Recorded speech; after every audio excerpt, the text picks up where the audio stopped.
Hi everybody, welcome back. 2018, Inside Lacrosse, Faceoff Yearbook. You gotta have one of these for the season. Just a little preview. I am just excited to move beyond social media and Instagram and the no-look angle shots, the new gear, the workouts, to focus now on things that actually matter. In my eyes, there are 5 teams that are the upper echelon of the 71 in Division I who are vying to make it to Gillette Stadium Memorial Day weekend. I think Maryland will start there. What they did against Team USA in the fall really caught my eye. You've got Jared Bernhardt now playing attack.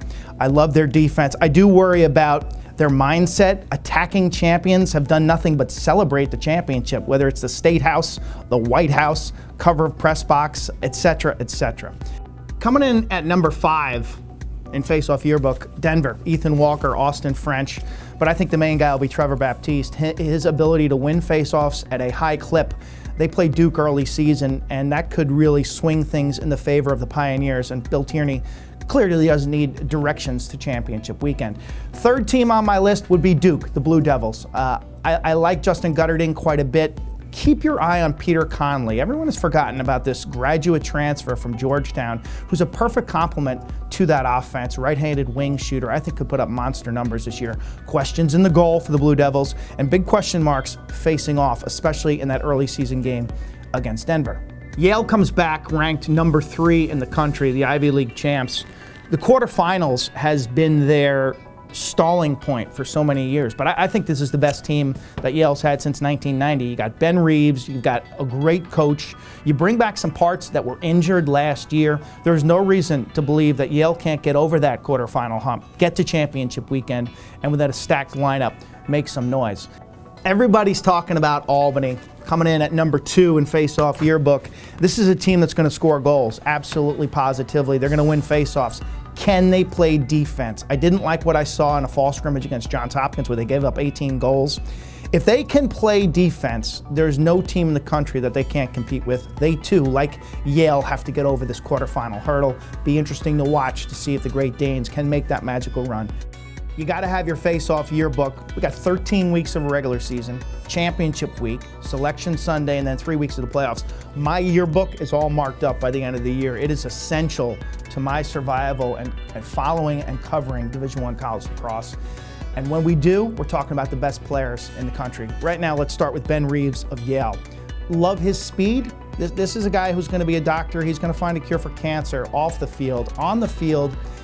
Most impressed with the way he brings in his teammates, the way he gets everybody involved. He doesn't hog the ball, but at the moment when he needs to dominate, he does, and he can.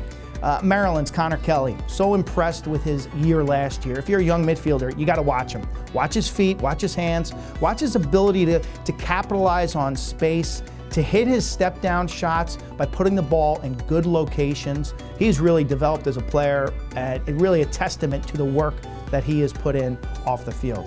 Trevor Baptiste is a freak of nature. He is the best face-off man in the history of Division I college lacrosse. He's a member of Team USA, and he is a game changer for Denver.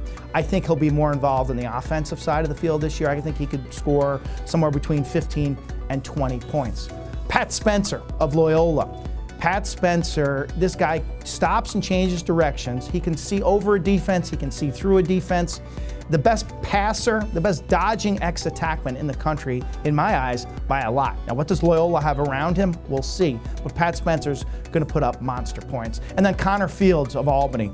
Is there a player who's more fun to watch? Connor Field just flows. He plays the game like it's meant to be played, without a conscience. He takes chances. He makes acrobatic plays. He changes speeds. He gets to the middle of the field. I just love watching Connor Fields play lacrosse. Repeat after me. My name, will completely overreact to all February results because we have great games in the month of February. February 3rd, we got Penn State and Villanova, but things really kick off in earnest the following weekend. That's February 10th. ESPNU, yep, ESPNU, baby. Towson and Johns Hopkins. It's a good one around dinner time on the U. That same weekend, Loyola and Virginia, a critical out-of-conference game. Also Maryland Navy, and Ohio State against BU, a game that smells maybe like a little bit of an upset. The following Friday, we're on the U again, Denver Duke, and that's a classic early season battle. You got Duke with question marks in the goal and facing off. They got a lot of talent on defense and attack against a very good Denver team, of course, with Trevor Baptiste. Then we'll wrap things up later in the month, again on ESPNU. It's North Carolina and Johns Hopkins. Stay right here at InsideLacrosse.com. You got to get one of these, Faceoff Yearbook. See you on the U.